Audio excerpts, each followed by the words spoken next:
Très bien, donc effectivement je vais essayer de vous faire une introduction aux analyses en médiation, donc avec le point de vue contrefactuel, puisqu'en fait les analyses en médiation, comme au final la plupart des analyses en épidémiologie, s'inscrivent dans on va dire ce qu'on appelle l'inférence causale. Et du coup, le point de vue contrefactuel, l'introduction des variables contrefactuelles notamment, va permettre de définir précisément les effets qu'on va chercher à estimer. Et les applications que vous verrez dans les présentations qui suivront la mienne vous montreront comment on peut justement estimer les effets qu'on va pouvoir définir précisément à l'aide des variables contrefactuelles. Donc je commencerai par une introduction à la causalité, avec notamment donc, le doux calculus et les variables contrefactuelles, et puis je parlerai aussi un petit peu de ce qu'on appelle les modèles causaux structuraux ou structurels. Et puis du coup dans la deuxième partie, j'aborderai le sujet, on va dire, de ce séminaire, à savoir la médiation. Et puis si j'ai le temps, je parlerai dans une troisième partie du paradoxe de l'obésité, on verra où j'en suis. Donc n'hésitez pas à m'interrompre si vous avez des questions. Je pense que tout ce dont je parle est, d'un point de vue statistique et probabiliste, relativement simple. Le truc c'est que c'est pas forcément hyper intuitif au départ, donc n'hésitez pas à m'interrompre s'il y a des choses qui sont pas claires. Si vous commencez à perdre pied au départ, il y a peu de chances que vous rattrapiez par la suite. Et donc n'hésitez pas à m'interrompre. Il vaut mieux qu'on voit moins de choses, je pense, et que ce soit clair, plutôt qu'on en voit trop et que ça ne se voit. Donc en fait, le point de départ en fait, de l'inférence causale et de la causalité, c'est que évidemment en statistique, la seule chose qu'on est capable de faire en général, c'est étudier des associations entre variables qu'on observe dans le monde dans lequel on vit. Et donc par exemple, on est capable d'étudier l'association entre un biomarqueur particulier et la présence d'une maladie donnée. Donc en fait, l'association statistique, si on arrive à l'établir, elle a un intérêt, par exemple, on peut l'utiliser pour faire du diagnostic, puisque si on est capable de montrer qu'il y a effectivement une association entre biomarqueur et la présence de la maladie, si on fait un test sanguin et qu'on relève la présence du biomarqueur, ça nous suggérera qu'effectivement il y a peut-être la présence de la maladie. Par contre, en fait, en épidémiologie et en recherche clinique, le plus souvent, on n'est pas tellement intéressé par l'association statistique, la corrélation, mais ce qui nous intéresse le plus souvent, c'est de donner une interprétation causale à cette association. Et en gros, la question qui se pose, c'est pas tellement est-ce que les deux variables sont associées, mais c'est est-ce qu'une intervention sur le biomarqueur nous permettrait de guérir ou de prévenir la maladie. Donc, l'association peut nous servir, mais elle ne répond pas à toutes les questions, et notamment, a priori, elle ne va pas nous permettre de répondre à la question est-ce qu'une intervention sur le biomarqueur nous permet de guérir ou de prévenir la maladie. En fait, c'est des choses relativement triviales, mais l'association entre deux variables, elle peut s'expliquer typiquement par trois mécanismes ou un mélange de ces trois mécanismes. Soit il y a une association entre x et y parce que x est une cause de y, ce qu'on va représenter par cette flèche dans ce sens-là. Soit il y a une association entre x et y parce que y est une cause de x, qu'en général on appelle reverse causation. Soit parce qu'il y a en fait une cause qui est commune à ces deux variables x et y. Et ça c'est ce qu'on appelle la confusion. Donc encore une fois, en fait, une association entre x et y, ça peut être en gros illustrer un de ces trois cas ou un mélange de ces trois cas. Et donc la première question qui se pose évidemment, c'est comment est-ce qu'on peut définir mathématiquement l'effet causal et comment est-ce qu'on peut définir si une intervention sur quelque chose agit sur un événement d'intérêt. Et en gros, en fait, ce qu'on peut remarquer, c'est que les outils classiques qu'on voit dans un cursus de statistique ou de statistique appliquée classique ne vont pas suffire. Pourquoi ? Parce que ce qu'on connaît en statistique, classiquement, ça nous permet par exemple de traduire une question de ce type-là. Quelle est la probabilité d'avoir la grippe si l'on est vacciné ? Ça mathématiquement, c'est quoi ? C'est la probabilité conditionnelle d'avoir la grippe parmi les patients, parmi les gens qui sont vaccinés. Donc ça, les probabilités conditionnelles, on sait les manipuler. Par exemple, il y a le théorème de Bayes qui s'applique. Bon là, on n'en a pas vraiment besoin. En gros, la probabilité d'avoir la grippe quand on est vacciné, elle est à peu près nulle. Donc on a ça. Mais par contre, cette probabilité conditionnelle, a priori, elle ne nous permet pas traduire en une équation la probabilité d'avoir la grippe si l'on intervient pour vacciner quelqu'un. Alors, en fait, donc, ça c'est ce qu'on appelle le do calculus. Je ne vais pas beaucoup développer dessus, mais en fait, c'est Pearl qui a beaucoup travaillé là-dessus, et dans la bibliographie sur l'inférence causale, cet opérateur intervient souvent. Bon, en gros, dans ce cas-là, si on intervient pour vacciner quelqu'un, la probabilité que cette personne ait la grippe, elle est aussi également à peu près nulle. Donc dans ce cas-là, la probabilité conditionnelle et la probabilité d'avoir la grippe, si on intervient pour vacciner, elles coïncident. Maintenant, si on regarde un autre exemple, la probabilité d'avoir la grippe, si on n'a pas de maux de tête, donc, on peut toujours le traduire ça avec des probabilités conditionnelles, c'est toujours la probabilité d'avoir la grippe parmi les patients qui n'ont pas de maux de tête. Et là, le théorème de Bayes nous sert puisqu'on peut faire apparaître cette quantité-là, c'est la probabilité de ne pas avoir de maux de tête sachant qu'on a la grippe, ça c'est à peu près nul, donc du coup, cette quantité-là, la probabilité conditionnelle, elle est encore une fois à peu près nulle. Alors que si on regarde la probabilité d'avoir la grippe, si on intervient pour éliminer les maux de tête, si vous donnez du paracétamol à quelqu'un, ça va lui enlever les maux de tête, mais ça ne lui enlèvera pas la grippe. Et donc du coup, la probabilité d'avoir la grippe, sachant qu'on a intervenu pour éliminer le maux de tête, c'est en gros la probabilité d'avoir la grippe, c'est différent de cette probabilité-là. Donc du coup, on voit bien que la probabilité conditionnelle n'explique en rien, enfin en tout cas n'est pas capable de nous donner a priori ce qu'il nous faut pour établir la causalité. Donc il va nous falloir autre chose, et cette autre chose pour le moment je ne l'ai pas définie, je l'ai juste introduit ici, c'est ce qu'on va noter, la probabilité d'avoir l'événement, sachant qu'on serait intervenu pour faire quelque chose, si on était intervenu pour faire quelque chose. Alors en fait il y a différentes façons de définir cet outil mathématique-là, et il me semble que, en tout cas pour moi, la plus simple, c'est d'utiliser les variables contrefactuelles, qu'on appelle aussi résultats potentiels. Donc c'est des choses qui sont assez anciennes, puisque ça date de Neyman, et Rubin aussi les a utilisées et réintroduites, on va dire. Donc on va considérer un cas extrêmement simple, où on a x qui est une cause possible de y, un événement d'intérêt donné, quoi. Et on va se placer pour commencer dans un cas où toutes les variables sont binaires. Donc je sais pas, x c'est fumeur oui non, et y c'est concert oui non, au bout d'un certain temps. Donc ça c'est des variables qu'on peut mesurer dans le monde réel. En fait, pour établir la causalité, pour savoir si pour un patient donné, est-ce que le tabac est la cause de son concert, en fait idéalement, ce dont j'aurais besoin c'est quoi? C'est de connaître ce qu'on va noter y0, donc ça c'est une variable. C'est la variable réponse, donc est-ce que ce patient-là aurait eu un concert? Donc c'est la variable réponse que l'on aurait observée dans le monde contrefactuel. Donc contrefactuel, ça veut dire qui est contraire au fait, donc on n'a pas nécessairement observé, qui aurait suivi l'intervention x égale 0. Donc si pour ce patient je l'avais empêché de fumer, est-ce qu'il aurait développé ou pas un concert? Et puis évidemment, si j'ai l'autre variable contrefactuelle, qui est donc la variable réponse que l'on aurait observée dans le monde contrefactuel, qui aurait suivi cette fois l'intervention x égale 1. Donc si pour ce même patient, je savais ce qui serait advenu si j'étais intervenu pour le forcer à fumer, évidemment qu'en comparant y1 et y0, je pourrais établir si, en tout cas pour ce patient-là, le tabac est la cause ou pas du concert. S'il n'y a pas de questions, j'imagine que c'est clair. Donc, ce qu'on peut remarquer évidemment ici, c'est que les variables yx, donc y0 et y1, c'est donc des variables qui sont contrefactuelles. A priori, c'est des variables que je n'observe pas, puisqu'on est en épidémiologie, on est sur des données observationnelles, donc on n'intervient pas, et donc on n'a pas de patient chez qui on est intervenu pour empêcher de fumer, ou au contraire forcer à fumer. Et donc ces variables-là, même si je peux les définir mathématiquement, je ne les observe pas, elles sont latentes, non observées. Donc c'est les variables contrefactuelles ou des résultats potentiels si on était intervenu. Donc même si je ne les observe pas, par contre, c'est des variables qui existent, donc on va voir comment on peut les définir par la suite, mais en tout cas, je peux définir le risque de la variable contrefactuelle que j'aurais pu observer si j'étais intervenu pour fixer l'exposition à la valeur petit x.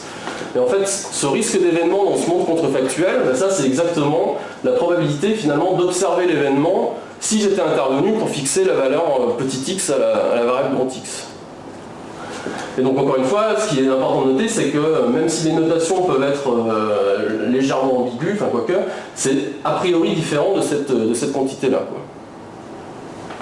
Donc on va voir, enfin je crois qu'on va voir des exemples par la suite. Donc une fois que j'ai ça, bah maintenant je peux définir l'effet causal. Donc l'effet causal c'est quoi? Bah, c'est le risque que j'aurais observé dans un monde où je serais intervenu pour forcer tout le monde à fumer, moins le risque dans un monde où je serais intervenu pour empêcher tout le monde de fumer. Donc bah voilà, maintenant j'ai défini mon effet causal. Alors on peut le définir sur d'autres échelles. Ici j'ai pris une échelle additive, on peut évidemment le définir sur des échelles risque relatif ou odds ratio. Donc là j'ai une définition, on va dire, précise de ce que c'est que mon effet causal. Évidemment le problème qu'on a, c'est que cette définition, même si elle est à mon avis relativement claire, le problème c'est qu'on ne peut pas l'estimer, on ne peut pas estimer ces quantités-là. Pourquoi? Parce que ces variables-là ne sont pas observées. Y1 et Y0 ne sont pas observées. Donc en fait, le problème fondamental de l'inférence causale, maintenant qu'on a défini, on va dire proprement les effets causaux, ça va être l'identifiabilité de l'effet causal. Et donc en fait, comment, à partir de données observationnelles, est-ce qu'on peut estimer cet effet causal à partir d'un échantillon de copies, de variables observables dans le monde réel, à savoir X, l'exposition, Y, la survenue de la maladie ou pas, et puis W, des variables auxiliaires qu'on peut relever et qui peuvent être nécessaires à l'identifiabilité de l'effet causal. D'accord? Donc ça c'est la question qui se pose pour estimer l'effet causal, donc c'est celle de son identifiabilité. Alors,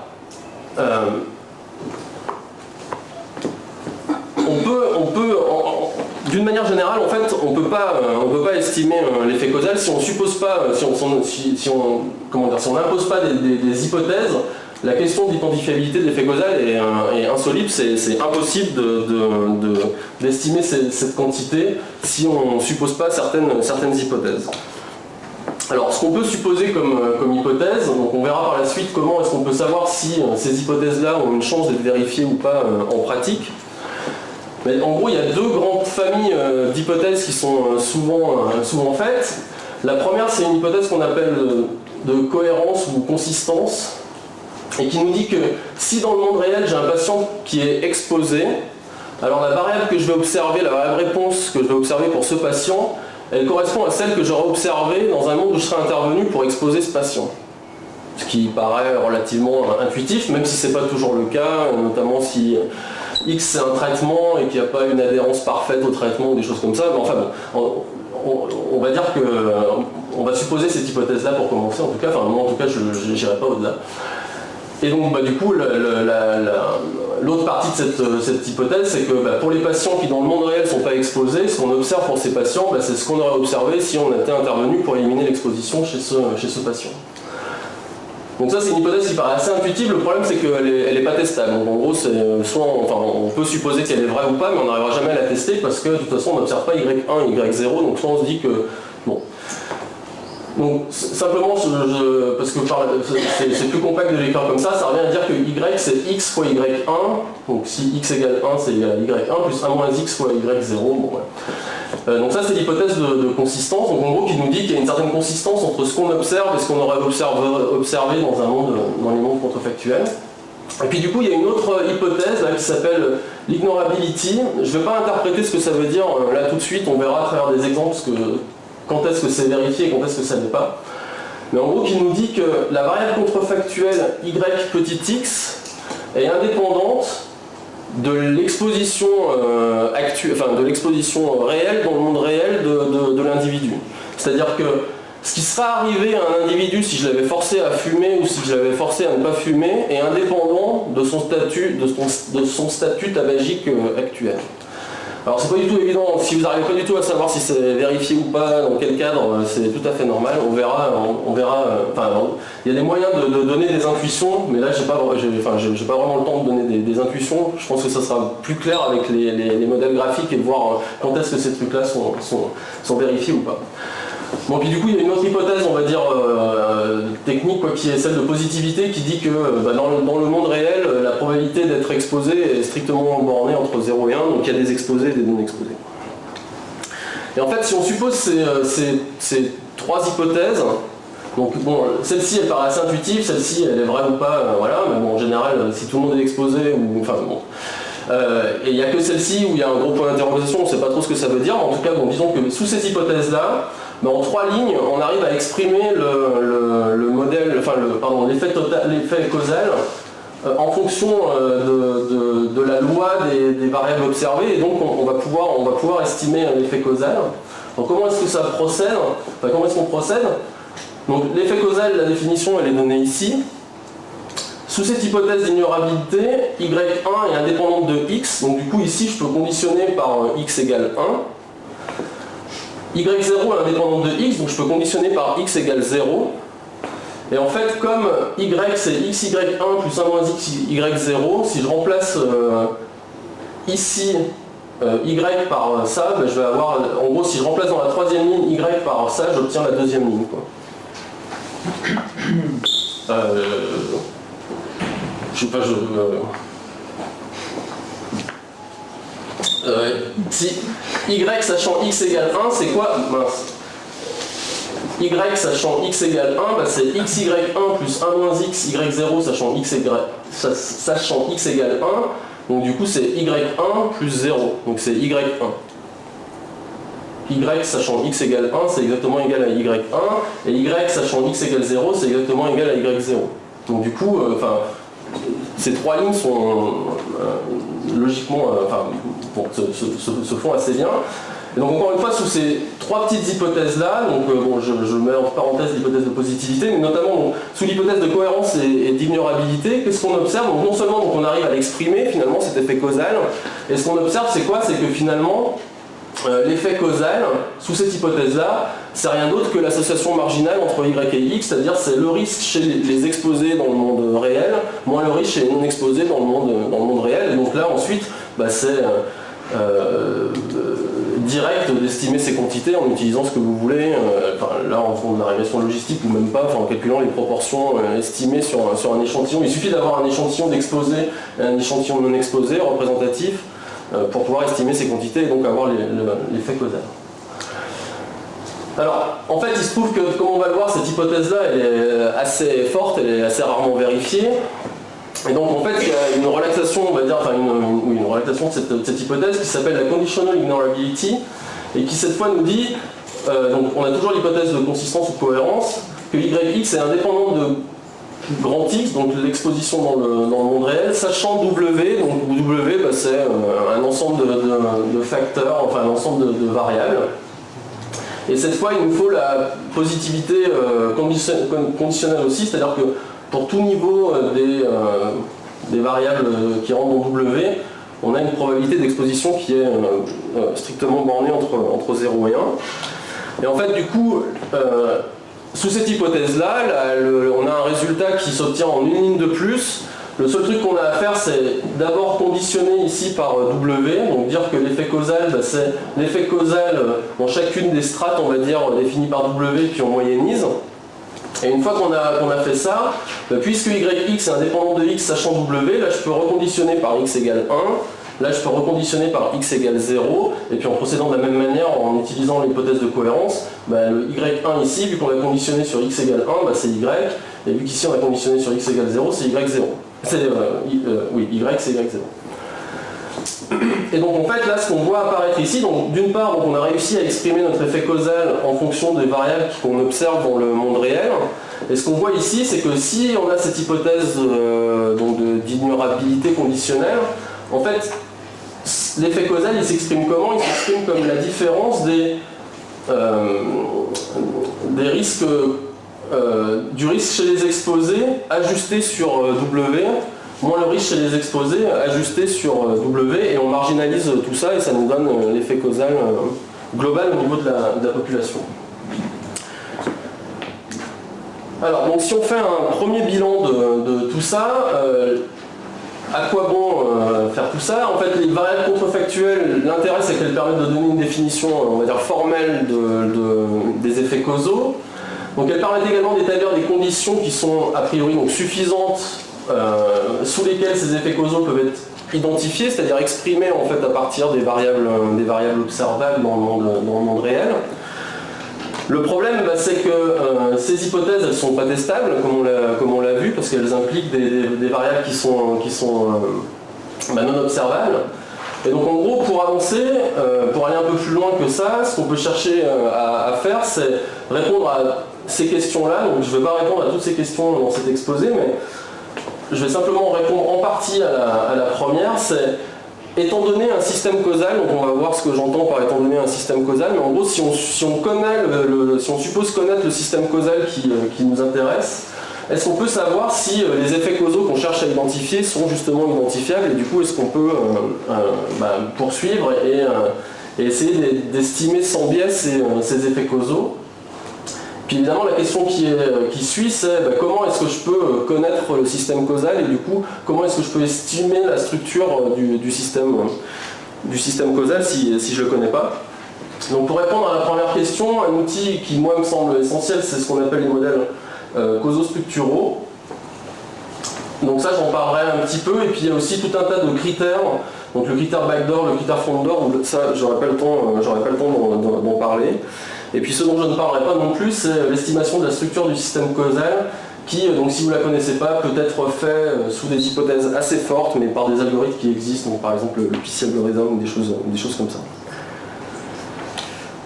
Donc, s'il n'y a pas de questions, eh ben, je passe au modèle causaux structurel. Ah oui, pardon. Finalement, les hypothèses, si on reprend le cas de la grippe et de la céphalée, si on fait ces hypothèses, on arrive à la conclusion que l'intervention visant à supprimer la céphalée résout complètement le problème de la grippe, puisque finalement on arrive aux probabilités du doute qui sont égales aux probabilités conditionnelles. Donc évidemment les hypothèses, on doit supposer la causalité pour... on suppose que l'association est causale. Alors, ce qu'il y a, c'est que pour l'instant, je n'ai pas défini ce que c'était que... On n'a pas du tout défini YX. Et donc si on dit que...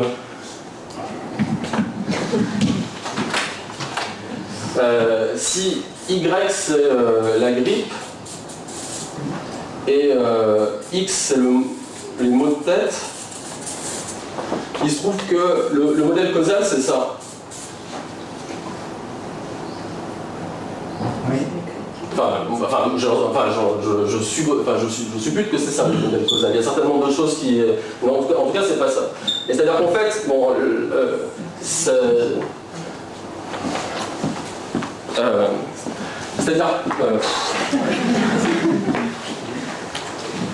est-ce que je peux juste faire cette slide non, en fait, cette slide ne va pas me suffire. Est-ce que je peux faire ces deux slides?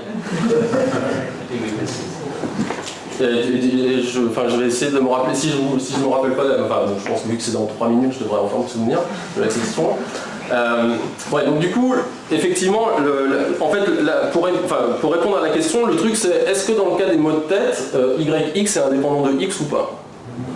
Et la réponse est non en fait. Mais ça pour l'instant je peux pas vous le montrer avant d'avoir fait ça. En tout cas ça me paraît plus naturel de faire ça pour le montrer. Donc en fait les modèles causaux structuraux, justement ça va être quelque chose qui va nous permettre de déterminer si des hypothèses YX indépendant de X ou YX indépendant de X sachant W sont vérifiées ou pas étant donné un système causal. Donc en fait ces modèles causaux structuraux ils reposent sur deux outils principalement. Donc le premier c'est ce qu'on appelle des diagrammes causaux. Alors le plus souvent en tout cas la plus grosse partie de la théorie d'inférence causale est valide si ces diagrammes causaux sont des DAG, donc des graphes dirigés acycliques, dont le cas le plus simple c'est celui-ci. Donc on peut supposer par exemple qu'on a un modèle ultra simpliste où en fait on a deux variables d'intérêt principal, à savoir X qui est la cause à l'étude et Y qui est l'effet conséquence a priori de X.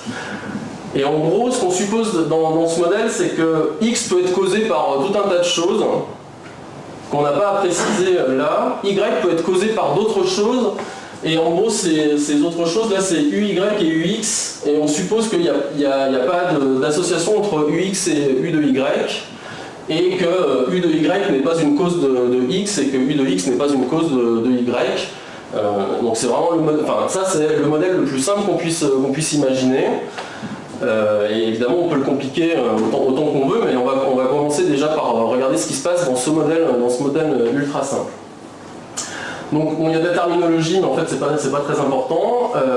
En gros, ce graphe là, évidemment, ça représente nos hypothèses de départ, et c'est des hypothèses qui sont très très fortes. Et en fait, les hypothèses, elles sont notamment dans l'absence de flèche. C'est-à-dire qu'en fait, mettre une flèche entre X et Y, ça ne veut pas dire que X est une cause de Y, ça veut dire que je suppose pas que X n'est pas une cause de Y. Donc ça veut dire que X est peut-être une cause de Y, mais en gros le modèle sans la flèche entre X et Y est inclus dans le modèle avec la flèche, quoi. Puisque typiquement s'il n'y a pas d'effet entre X et Y, ça correspond à un effet nul entre X et Y. Mais de ne pas mettre d'effet entre U de X et Y, ça c'est une hypothèse.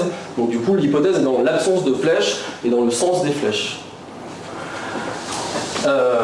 Donc voilà, donc ça c'est un premier outil qui est à mon avis assez utile et presque nécessaire en fait avant de faire de l'inférence causale. On est pratiquement obligé d'avoir en tête le système pour pouvoir avancer. Et en fait à ce graphe on peut associer un système d'équations dites structurelles qui en fait ne font rien d'autre que traduire les hypothèses qu'on a écrites dans le graphe en équations. Et donc en fait si je regarde mathématiquement ce que j'ai dit quand j'ai tracé ce graphe, ce que j'ai dit c'est que X c'était une certaine fonction que j'ai pas à préciser, fx de certaines variables u de x que j'ai pas à préciser non plus, et puis que y c'était une certaine fonction de x, vu que x c'est potentiellement une cause de y, et d'autres variables u de y. Donc en gros, ces modèles causaux-structuraux, ils permettent de décrire assez formellement, on va dire, le système causal qu'on suppose dans le monde réel. Et puis, ce qui est assez intéressant aussi, c'est qu'ils permettent de décrire ce qui se serait passé si on était intervenu pour modifier quelque chose dans le système, et notamment si on était intervenu pour fixer la valeur de l'exposition. Et donc en fait, si on fixe la valeur de l'exposition, du coup l'exposition elle est plus fonction de ux, elle laisse que ce qu'elle vaut, ce qu'on a fait en sorte qu'elle soit, quoi. Et du coup, là, il y a l'histoire de si on intervient sur X, on intervient sur X, mais tout le reste est, fixé, on n'intervient pas sur le reste. Donc ce qui en latin se dit ceteris paribus, et c'est toute chose égale par ailleurs, quoi. Donc en gros, ce qu'on est capable de décrire ici, c'est le monde qui suivrait l'intervention d'où X égale petit x, et on modifie rien d'autre, et notamment quand on dit qu'on modifie rien d'autre, ça veut dire qu'on ne modifie pas la fonction qui génère y en fonction des autres variables, et on ne modifie pas non plus les variables u de y pour chacun des individus. Et donc en fait, sous ces hypothèses qui semblent assez naturelles, la variable contrefactuelle qu'on aurait observée si on était intervenu pour fixer la valeur petit x à l'exposition grand x, du coup elle est définie ici clairement, et donc c'est f de y de petit x u de y. Alors, donc, pour répondre à la question de tout à l'heure, dans ce modèle-là, si y est la cause de x,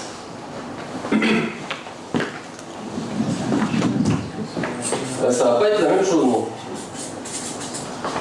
Parce que si j'interviens pour... ce que me dit ce modèle-là, c'est que y c'est fy de u de y, et x c'est fx de y u de x. Si je fixe x, en gros en fait ce que je vais éliminer c'est cette flèche-là, mais je ne vais pas modifier y. Donc Y, ça sera toujours FY de U de Y.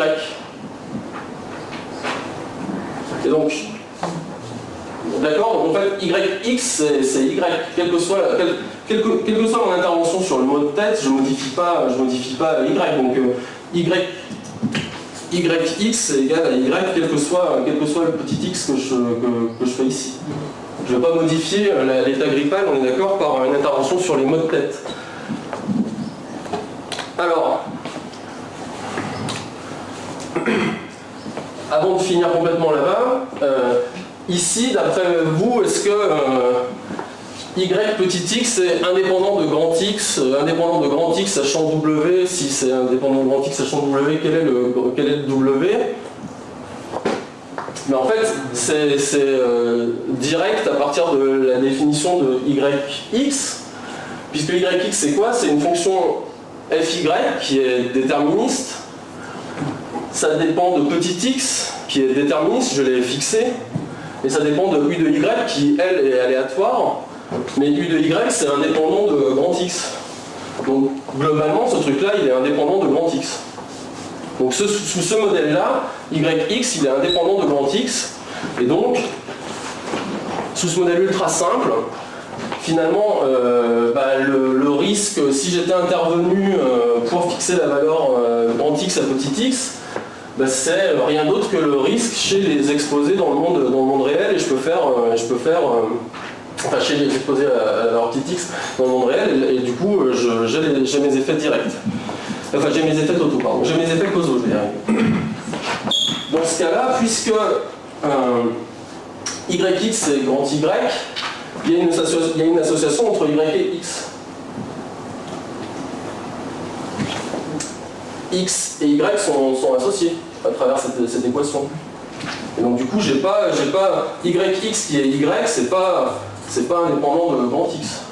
Dans le monde réel, j'ai une association entre la grippe et les mots de tête, et vu que dans les mondes contrefactuels, ce que j'aurais observé, c'est ce que j'observe dans le monde réel, j'ai une association aussi.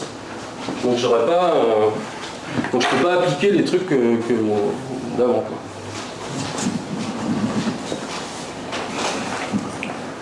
Juste une question aussi, tu as reparlé tout à l'heure des toutes choses égales par ailleurs. Oui.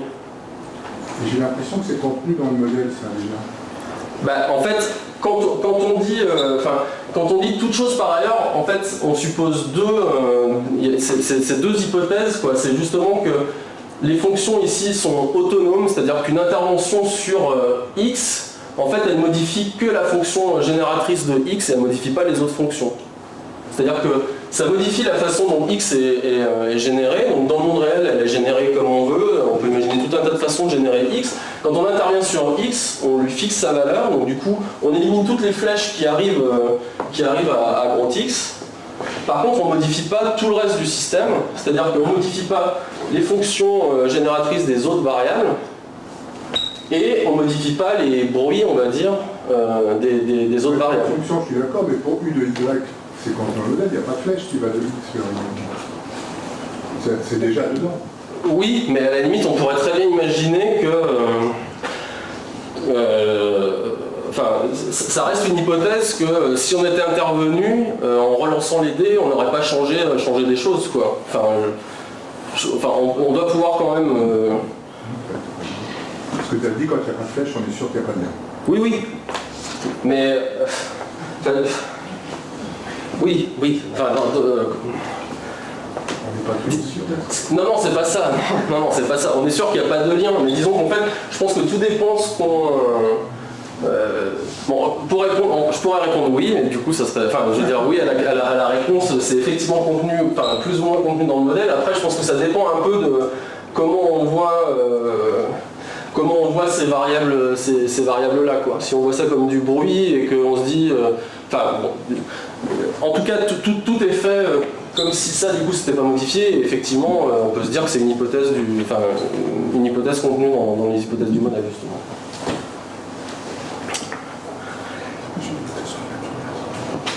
Il y a une question, non? Mais du coup, le fait que tu dis on montre que c'est indépendant, c'est l'hypothèse qui le dit. On ne le montre pas, parce qu'avec c'est contenu l'hypothèse qu'on ne change pas F.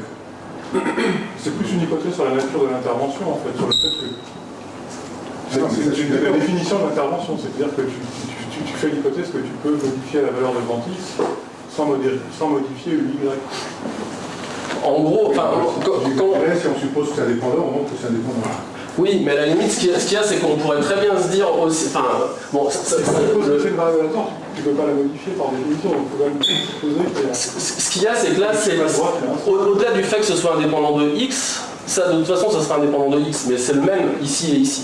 Donc en gros, c'est pas, on retire pas... Ce monde contrefactuel, c'est vraiment un monde, comment dire, parallèle, quoi. C'est pas un monde qui suit quelque chose, quoi. C'est-à-dire que on imagine que ce qui est arrivé à ce pauvre, à cette personne dans ce monde-là, quand il a été exposé à X, on imagine qu'on sera intervenu juste avant et que du coup le bruit auquel il était exposé là, c'est exactement le même dans ce monde contrefactuel, quoi. Alors qu'on pourrait très bien imaginer, enfin on pourrait travailler sur d'autres hypothèses, je pense.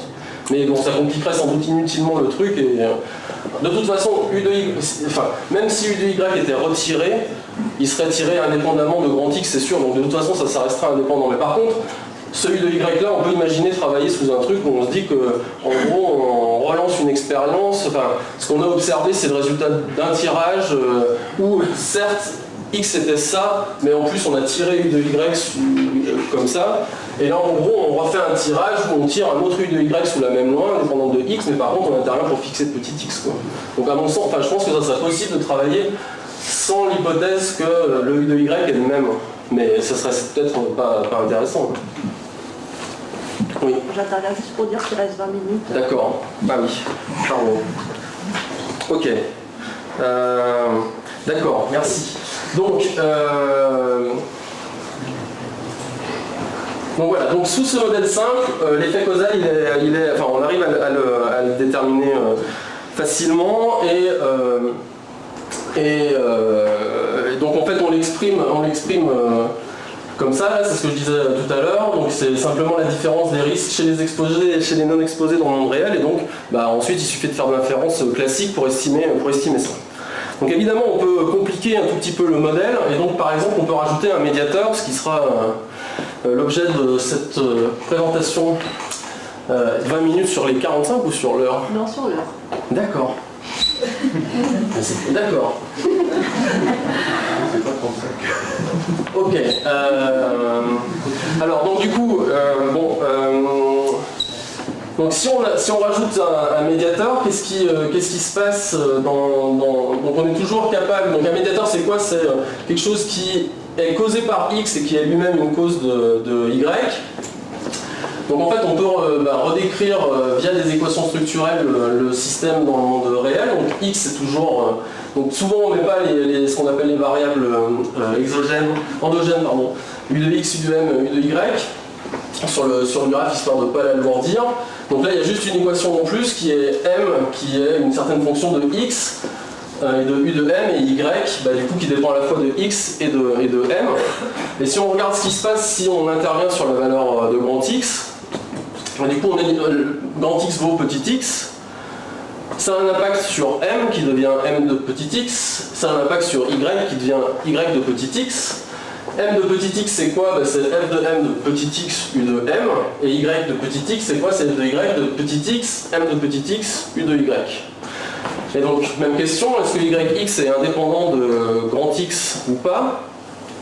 Donc si je regarde, F de Y c'est déterministe, donc on s'en moque, petit x c'est déterministe, donc on s'en moque, U de Y c'est aléatoire indépendant de grand X, donc ça va être indépendant de grand X, M de X, est-ce que c'est indépendant de grand X? F de M c'est déterministe, on s'en moque, petit x c'est déterministe, U de M c'est indépendant de grand X, donc M de X est indépendant de grand X, et donc YX c'est indépendant de grand X, et donc sous ce modèle-là, de la même façon que dans le modèle précédent, en fait l'effet causal s'obtient simplement en regardant l'association marginale. Et donc finalement ce qu'on dit là, c'est que quand il y a juste un médiateur, on n'ajuste pas sur le médiateur pour avoir l'effet causal. Et donc on retombe sur les mêmes formules, on va dire, que dans le cas précédent. Donc on reviendra sur le médiateur dans les 8 minutes qui me restent. Mais juste avant, quand même un mot sur un cas où ça marche pas, quoi. Enfin, en tout cas, le YX n'est pas indépendant de grand X, c'est le cas où on a un facteur de confusion, par exemple, W. Donc en fait, par rapport au cas où il y a un médiateur, donc un facteur de confusion, en tout cas, pour moi, c'est un facteur qui est une cause commune entre de X et de Y. Donc on peut réécrire les équations structurelles, donc cette fois c'est W qui dépend de rien, on va dire, si ce n'est de U de W, et X dépend lui de W, et Y dépend de X et W.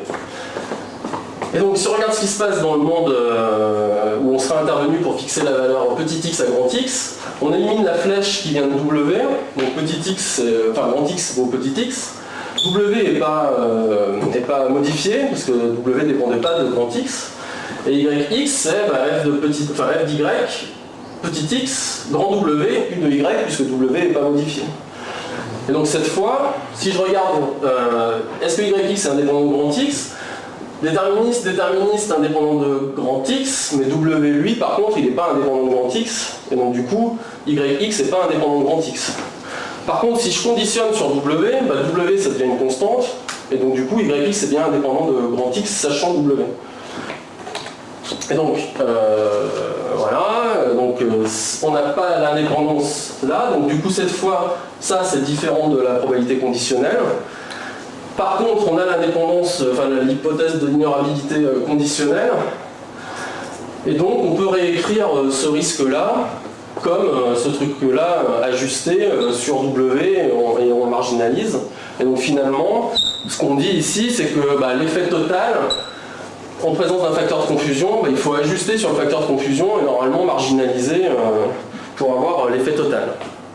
Donc au final, on ne va pas bien plus loin que ce qu'on savait depuis toujours, mais au moins c'est quelque chose de un peu formel. Et donc j'ai évidemment pas le temps, d'ailleurs j'avais pas prévu d'aller sur des modèles plus complexes, mais l'intérêt des outils qui ont été développés en inférence causale, c'est que, en gros par exemple, on va être capable de déterminer étant donné un système causal, un ensemble de facteurs W qui sont suffisants pour l'ajustement. Et donc si vous n'observez pas certains facteurs de confusion, il y a des cas où c'est pas grave parce qu'il suffit d'ajuster sur un sous-ensemble pour pouvoir quand même identifier l'effet causal. Bon, donc je vais passer sur la partie inférence, on va dire comment est-ce qu'on estime le truc. En gros, une fois qu'on a réussi à écrire ça, on a fini parce qu'il suffit d'estimer ça, et ça on sait l'estimer, c'est une question classique. Bon. Donc, maintenant, je vais passer à ce pourquoi on m'a dit de venir. La médiation. Un quart d'heure. Un quart d'heure, c'est large.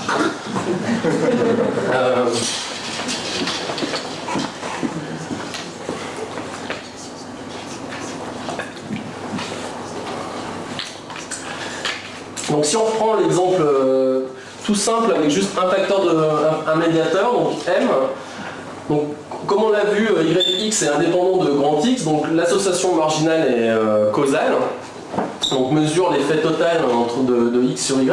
En gros la question qui se pose c'est que représente l'association ajustée sur M dans ce cas. Donc si on ajuste sur M, donc quand on a un médiateur, qu'est-ce qu'on obtient? En général, on va obtenir l'effet direct. Et ce qu'on peut représenter comme ça. Donc, si on généralise un tout petit peu le problème, donc on a un facteur de confusion qui peut agir un ensemble de variables qui représentent des facteurs de confusion sur la relation entre x et y, entre x et m et entre m et y. Et puis du coup on a ce médiateur m. En gros, ce qu'on va voir dans le temps qui m'est réparti là, c'est que ici ça représente l'effet direct et ça c'est l'effet indirect.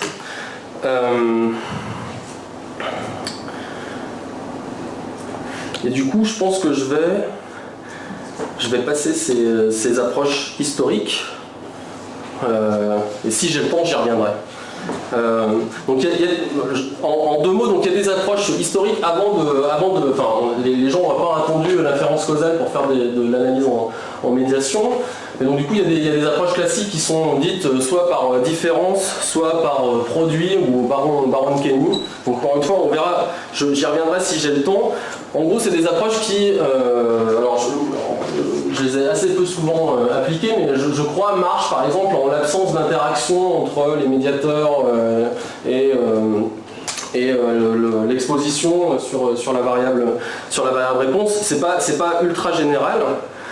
Là, moi, ce que je vais essayer de vous présenter, c'est des définitions formelles des effets qu'on peut chercher à identifier, et puis encore une fois, des hypothèses sous lesquelles ces effets sont identifiables.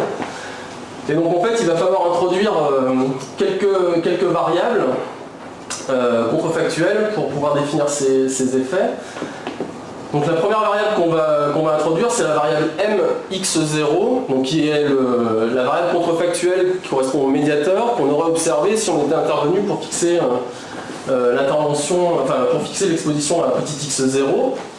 Et puis du coup, il y a la variable réponse qu'on va noter x0m0, qui est donc la variable réponse qu'on aurait obtenue si on était intervenu à la fois sur la valeur de l'exposition et sur la valeur du médiateur.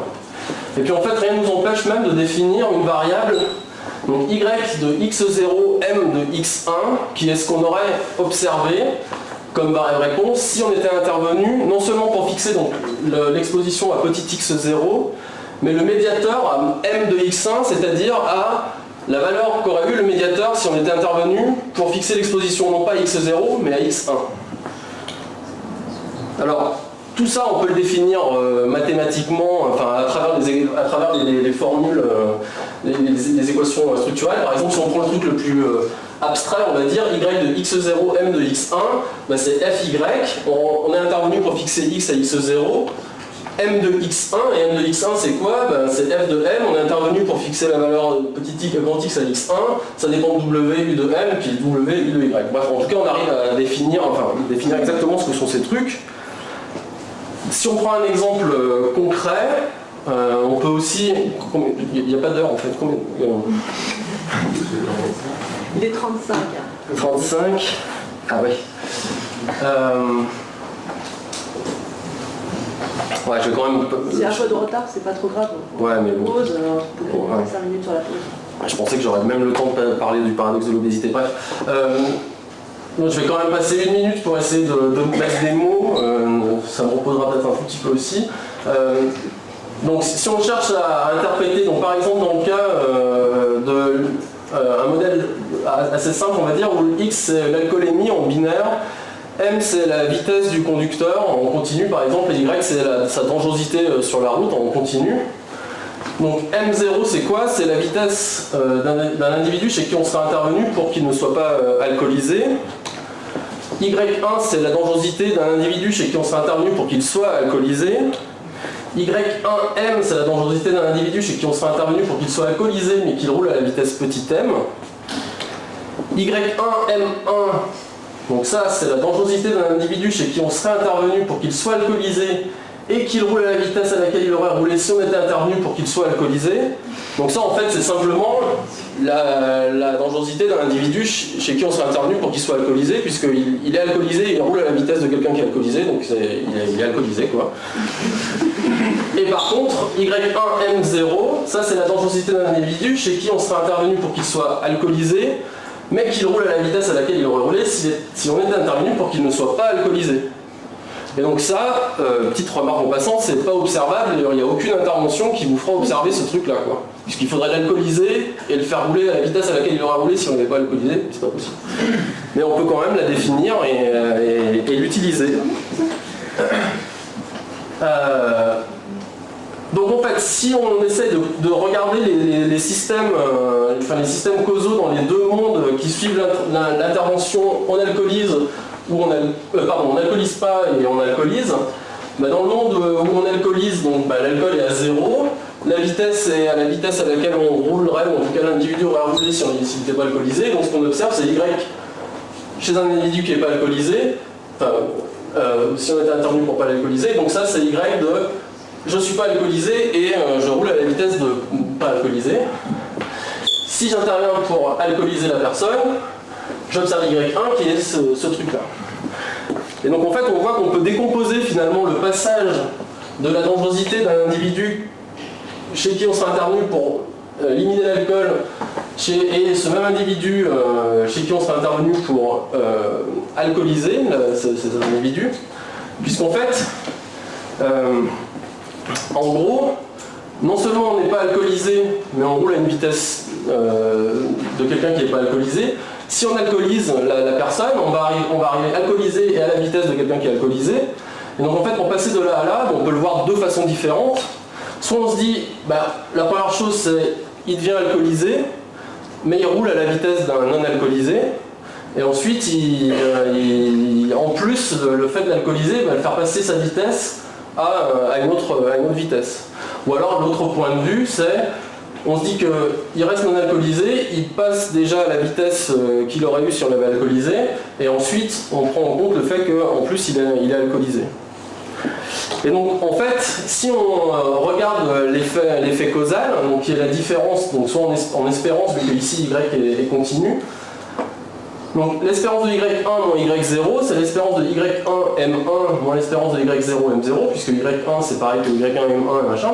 Et puis là en fait, je peux juste retrancher y1 m0 et ajouter y1 m0. Et là je fais apparaître en bleu quoi? Quelque chose qui... Le niveau d'alcool est fixé, on va dire, et le médiateur lui bouge.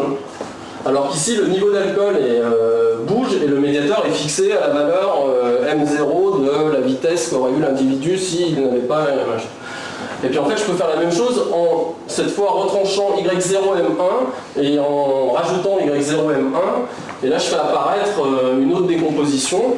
Mais en gros, ce que j'ai ici en bleu ou ici en bleu, c'est deux versions d'un effet indirect qui est dit naturel, et ici en rouge, c'est deux versions d'un effet de l'effet direct qui est dit naturel aussi. Donc, j'ai réussi à décomposer mon effet total en quelque chose qui a l'air naturel. En tout cas, les gens qui l'ont introduit l'ont appelé comme ça, donc c'est naturel.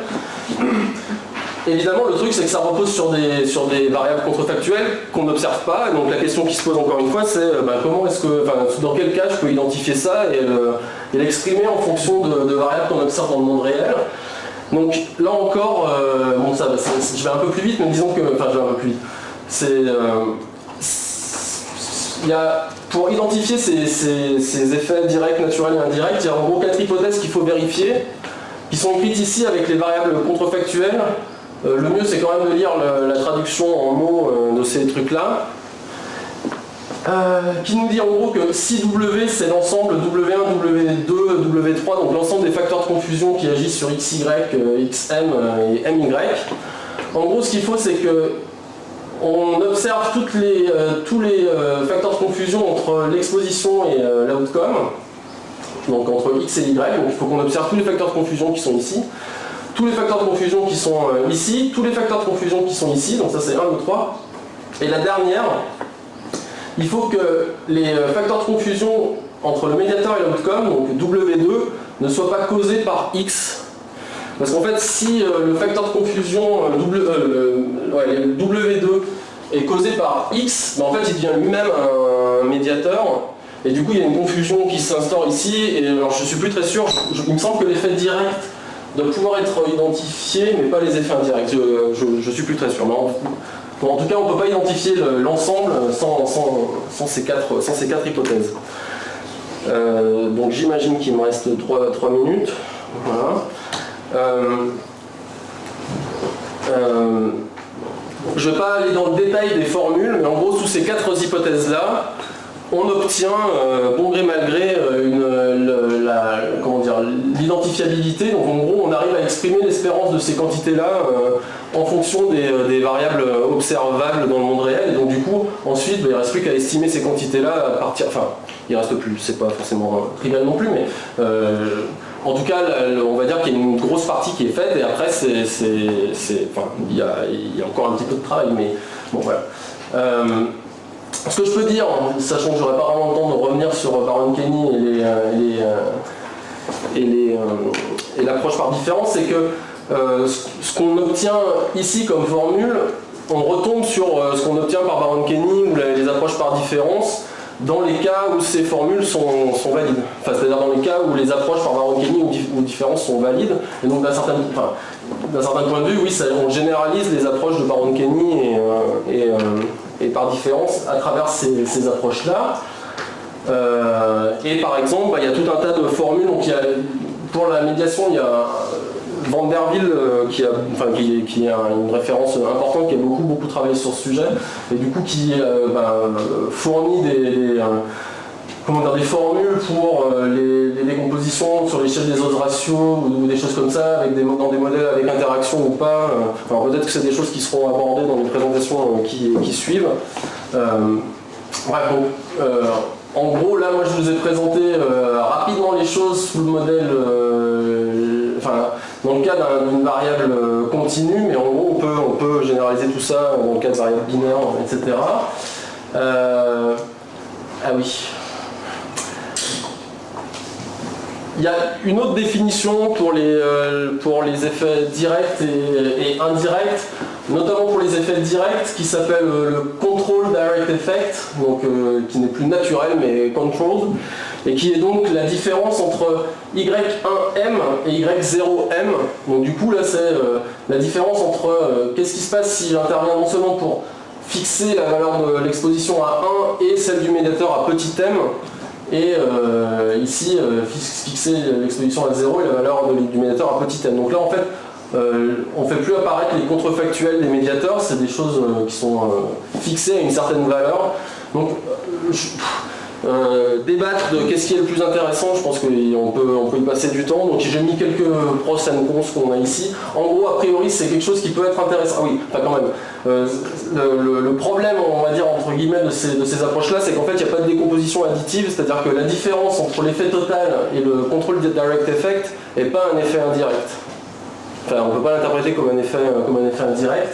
Par contre, du coup, cette quantité-là, par exemple, elle peut avoir un intérêt d'un point de vue politique si on se dit, voilà, qu'est-ce qui resterait de l'effet si on était capable d'intervenir sur le médiateur et le fixer à petit m, qu'est-ce qui resterait de l'effet total, quoi. Et donc, un autre intérêt de ça, c'est qu'on est capable de l'identifier sous moins d'hypothèses. Il suffit d'avoir les hypothèses 1 et 2 précédentes, les 3 et 4 ne sont pas nécessaires dans ce cas-là. Donc ça, évidemment, j'aurai pas le temps.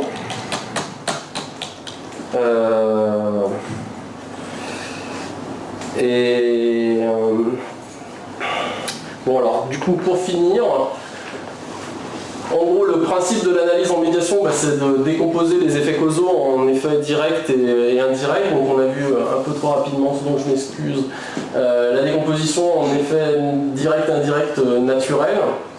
Et en gros, donc on peut utiliser les variables contrefactuelles pour définir ces effets, et également pour avoir en gros des hypothèses qui nous permettent de savoir si on peut ou non les identifier. Donc en fait, étant donné la structure du DAG causal, si vous savez si vous observez tous vos facteurs de confusion ou pas, vous savez si vous êtes capable d'identifier ou pas les effets directs et indirects.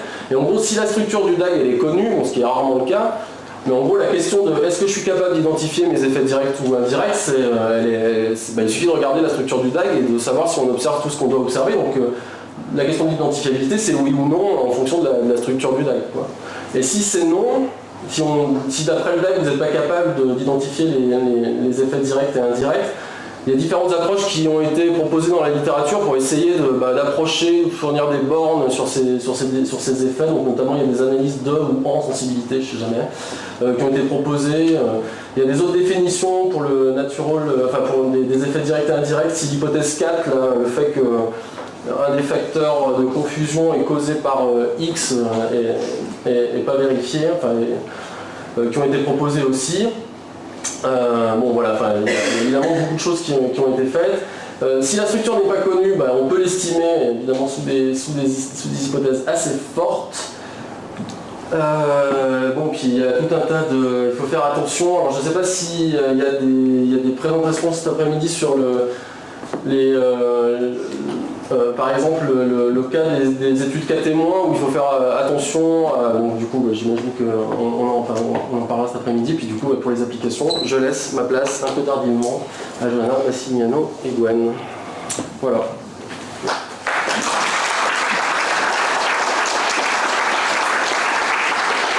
C'est maintenant pour les questions, on va faire 5 minutes, quoi. S'il y a des questions. Merci. C'est pas facile parce que je crois qu'on t'a demandé de condenser en 1 heure ce que tu as fait à l'école de Tarach. Ouais, mais bon, j'avais quand même fait quelques répétitions et chez moi ça j'allait beaucoup plus vite. Je sais pas. Vous êtes sûr qu'on a pas perdu 10 minutes à un moment? Oui, peut-être, ça devait être ça. Mon U de Y ne devait pas être le même chez moi. Je sais pas.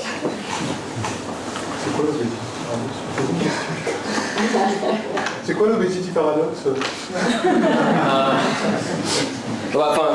Sans du coup donner le truc, mais le paradoxe de l'obésité, c'est il y a pas mal d'études épidémiologiques en fait, qui ont montré, ou plutôt suggéré, que chez certains malades chroniques, l'obésité protégerait du décès. Et alors bon, notamment par exemple le diabète, chez les diabétiques ou les insuffisants cardiaques. Et donc, par exemple, dans ce papier-là, ça va même jusqu'à... donc les gens ont cherché des explications biologiques jusqu'à ce que même certains suggèrent aux diététiciens, j'imagine, qui s'occupent des obèses, de ne pas les encourager à perdre du poids, parce qu'a priori, c'était...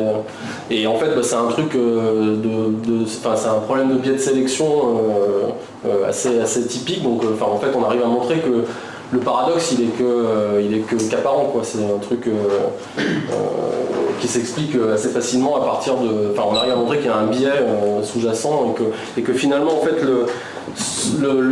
le risque conditionnel qu'on va estimer entre du coup l'obésité et la mort prématurée, X et Y, chez des patients diabétiques, ça c'est pas du tout quelque chose qui est causal, quoi. C'est un truc qui est biaisé et qui est en fait beaucoup plus proche d'un effet direct que d'un effet total en tout cas.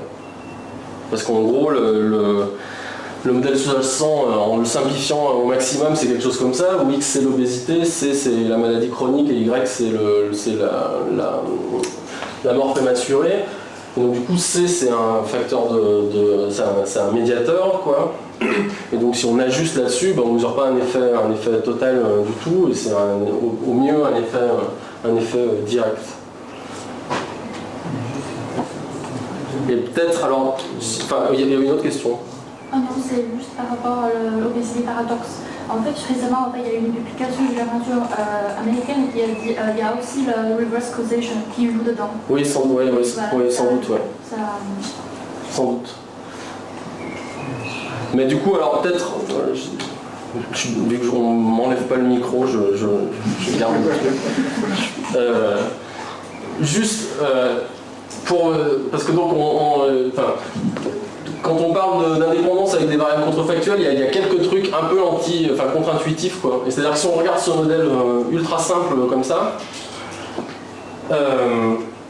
Y c'est indépendant de X conditionnellement à C dans ce modèle-là. En gros, l'effet de X passe par C, donc si on conditionne sur C, il n'y a plus d'effet de X. On peut montrer que YX, lui, est indépendant de grand X, puisque ça se montre très, très facilement. Et par contre, YX n'est pas indépendant de grand X, sachant C. Donc du coup, et c'est pour ça que quand on conditionne sur C, on ne mesure plus l'effet causal de X sur... donc il y a quand même... il faut faire un peu attention quand on manipule les indépendances conditionnelles. En gros, il y a tout un tas de critères graphiques qui vous permettent de dire si les trucs sont indépendants ou pas. Ça demande un peu d'entraînement pour les utiliser. Ou alors, il y a même des applis qui le font très bien des petits logiciels qui le font très bien, parce qu'en fait, c'est très, mécanique, quoi. Bon.